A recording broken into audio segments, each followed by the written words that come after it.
It's not too late. Oh, Michelle sneaks that recorder in all of a sudden. I told you.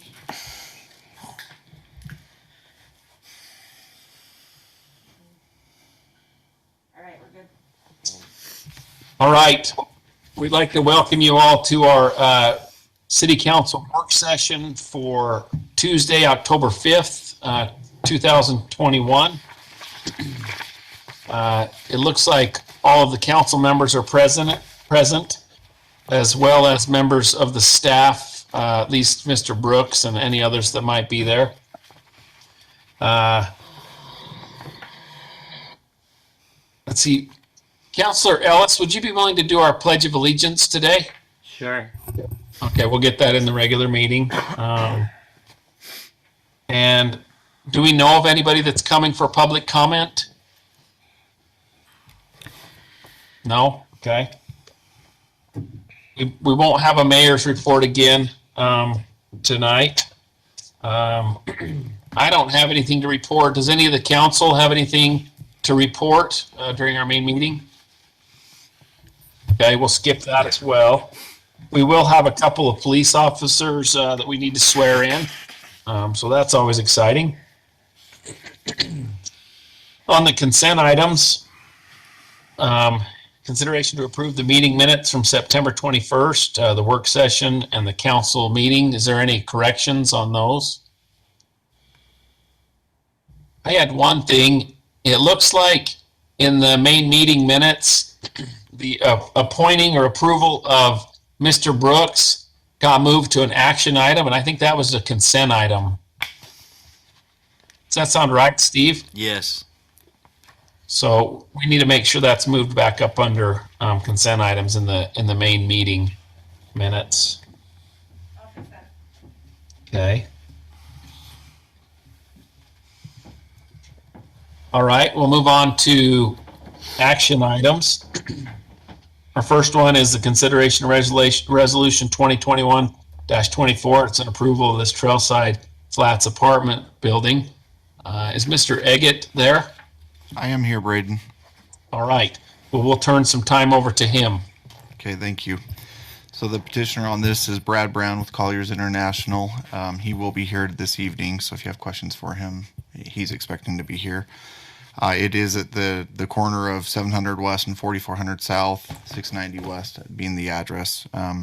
The property is currently located as old residential home sites and vacant real estate. If you remember, there were some older homes there owned by the Leslie family a few years back.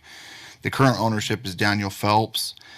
This matter came before the Planning Commission on September 14th for its final site plan consideration review. At the conclusion of their discussion, they provided a recommendation to City Council to approve the final site plan with the understanding that outstanding staff and engineering concerns have been resolved. Those have been resolved sufficiently to be in the packet this evening for your consideration. There's no public hearing element required for this. Depending on the approval discussion, if this matter were to be approved, the next step would be building permitting and pre-construction activities for this project. This matter did come before the Design Review Committee, and following that discussion of the submittals, the committee did approve the information found in your packet regarding the exterior building materials, coloration, landscaping, and signage for the site. The engineer's cost estimate document has been provided for this project, also reflects a recommended approval from our city engineer of the amounts shown on that document supporting this project and the right-of-way improvements therein. The general plan use for the area is set as residential low density, but clearly with the zoning being R5, that is something that will need to be addressed in our upcoming general plan update with the master land use element to show high density multifamily, wherein the zoning is already R5 in this location.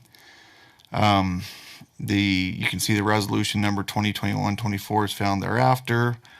My review comments are found thereafter. There's nothing that really stands out to me. The only thing I would note that also Mr. Douglas has noted that they'll still need to provide us with appropriate water shares for the project per direction of Mr. Douglas in the Public Works Department, as found in City Code 8-6-3.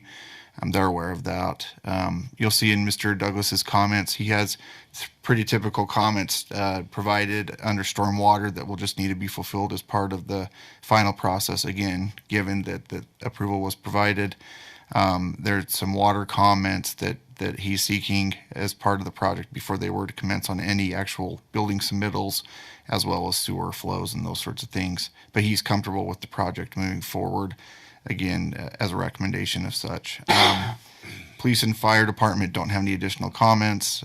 The fire marshal has no additional comments. They're all supportive of the project. The city engineer is recommending approval of the improvement drawings and the engineer's cost estimate, as I previously noted. Thereafter, you'll see the application, the payment of the application, the cost estimate, and then the improvement drawings. And following the improvement drawings, you'll see the site design drawings in case you have any questions or comments about those. So I think that's really long and short of that submittal. If there's any other questions or comments from the council this time, be glad to answer, or we can wait till work session, or main session and talk to the applicant at that point. So that's everything I have. I have a question. Go ahead, Mr. Arnold. What, and maybe I missed something, but go through that R5 low density, high density stuff again that you just said, because I don't know, it didn't make sense to me. So in the master land use plan, it shows it is low density residential, but clearly with it already being zoned as R5, the general plan is not matching the base zoning that's already in place. So what I'm saying is that's something that we need to do administratively and cure on a future land use map update and show it as multifamily higher density. Okay. To cure that. Because we just denied somebody across the street. The rezone request, but in this case, the zoning's already in place, so there's a permitted. So how did we do that? How did it get to be R5 and Can low I- density? Sorry, I know you are, but I'll comment when you're on that. Are you done, Mr. Arnold? I guess. No, you can finish your thought. Huh? You can finish your thought if you'd like.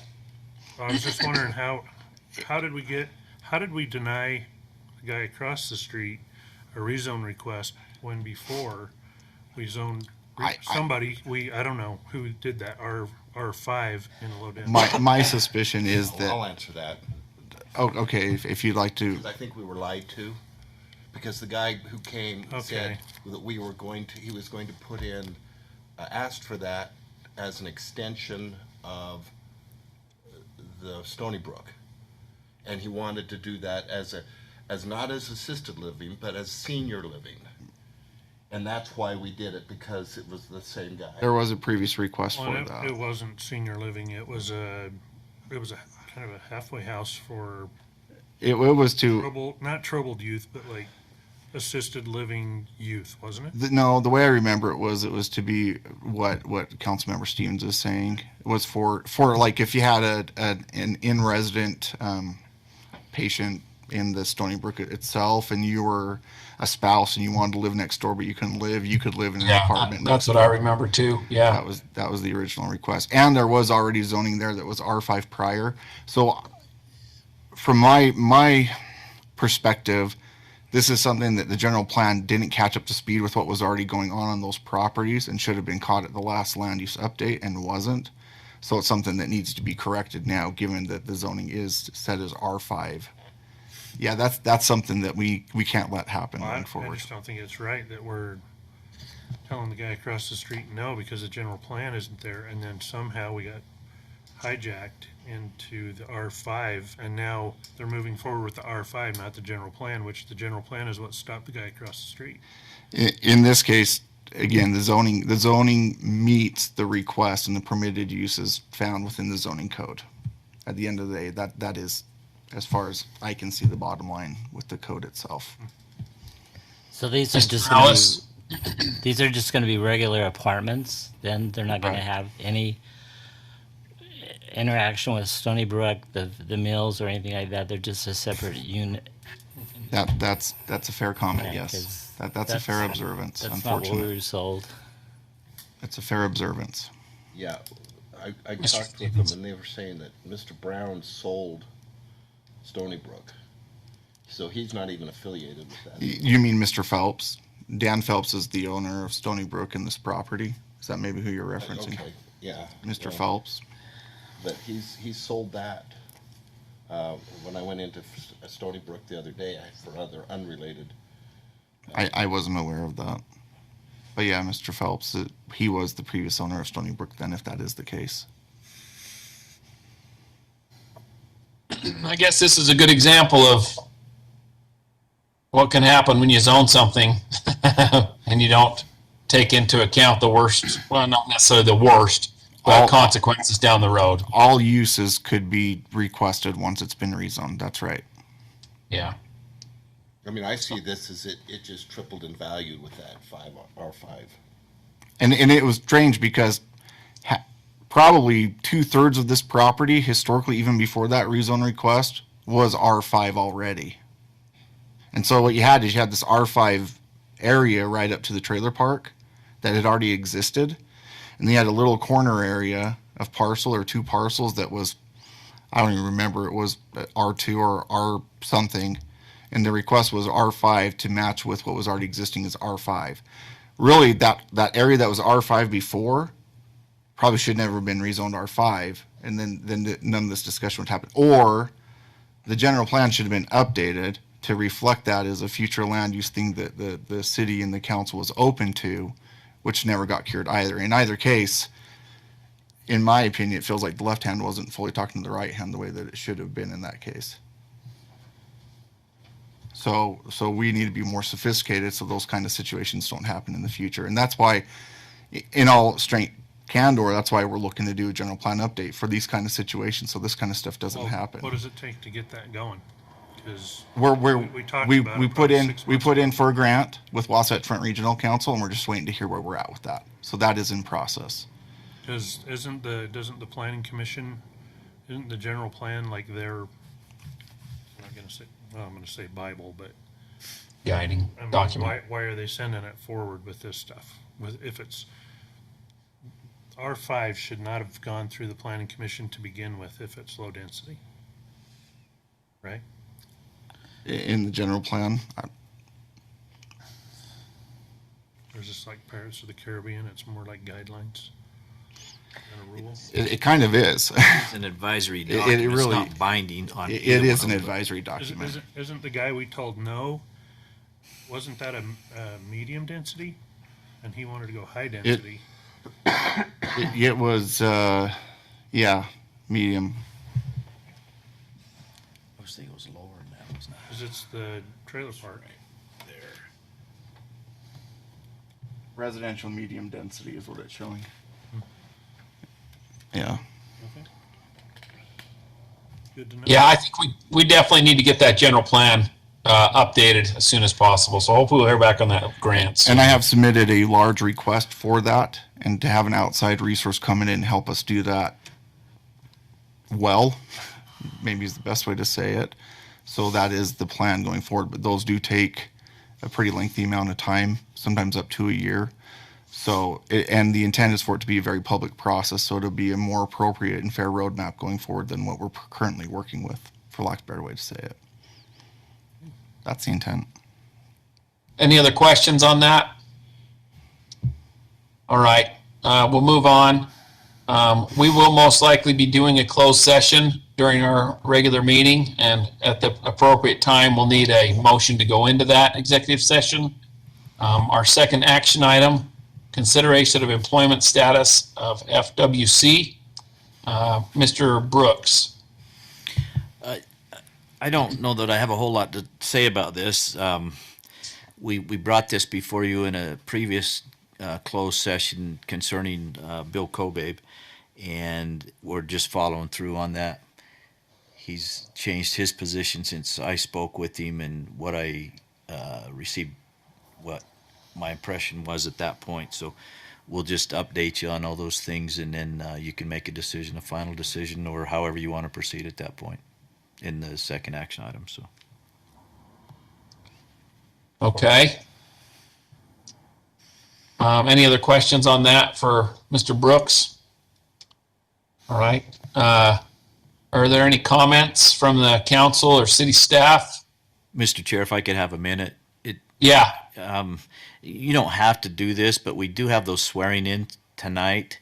You can always suspend the order on your agenda and move them up before public comment if you want to get them in here and get them out, because we have those families and then they're not bogged down with anything that could happen at that point, where there's public comment. So you may want to consider that. I think we've got 2, if I thought I heard correctly. And so there's probably going to be some family members here. So you guys might want to consider that. We may want to check with Scott when he comes in, make sure we've got family members here. Because I don't know what time he tells them to show up, but if they're all here at 6, we could do that and get them in and get them out with having to have them wait. We do that a lot of times, and I think these families get really, bored and blown away with the boredom of a city council meeting. So that's an option you could consider if you guys want to do that. How do we move that? Just when you get into the meeting, somebody just has to make a motion to suspend the order on the agenda, and then second, a vote on it. I mean, you would make what you're proposing as your motion, and what you would do is just move item number 3, E3, to follow right after the moment of silence, and just do it right there. And then we could get them out and then proceed from that point. So. Okay. So that'll be right after the moment of silence. If I'll pause briefly if someone wants to do that. And if not, then we will move forward. I'll just give a slight pause for that. All right. Any other comments from city staff or from the council? I did have one thing. Steve, Ron Gebhardt is still contacting me about that speed limit sign. I don't know where that's at. I know there's been a lot of stuff going on. We've had our hands pretty full, but any update or anything I can tell him about that, I'd like to. Is it going to go to risk management, do you think, or are we going to put the police trailer up there? What are we thinking we might do? We could inquire of Scott. I know he's been working on it, and I'm not sure exactly where they're at. And we also have department heads meeting in the morning. We can bring it up then, but let's talk to Scott tonight, at least maybe just see where he's at or what's been done, because I don't know any further than that, Braden. Okay. Didn't they approve, the risk management approve the other side? We did. Yeah. It's just the Northwest, yeah. Right. Okay. Is that the one he's complaining about still, or the whole thing? No, he got the one and he's thrilled with it, but the other one, the terrace, was going to put it in right there, and then they decided not to, and Bill was going to meet with Tom or something and discuss it, but I don't know what was going on with it. Let's if you wouldn't mind, just maybe getting an update from Scott tonight, and then if I need to call Tom, I can call Tom tomorrow and get some further direction from him on what the terrace wants to do. So during comments, would that be the right time to do that? I would maybe just inquire that. That's not any official business that you're doing. I think you'd be fine for that. All right. If you're just asking for information. Okay. Anything else? All right. Then we will need a motion to adjourn this meeting. So moved. Second? Motion and a second. All in favor? Aye. Aye. Any opposed? Very good.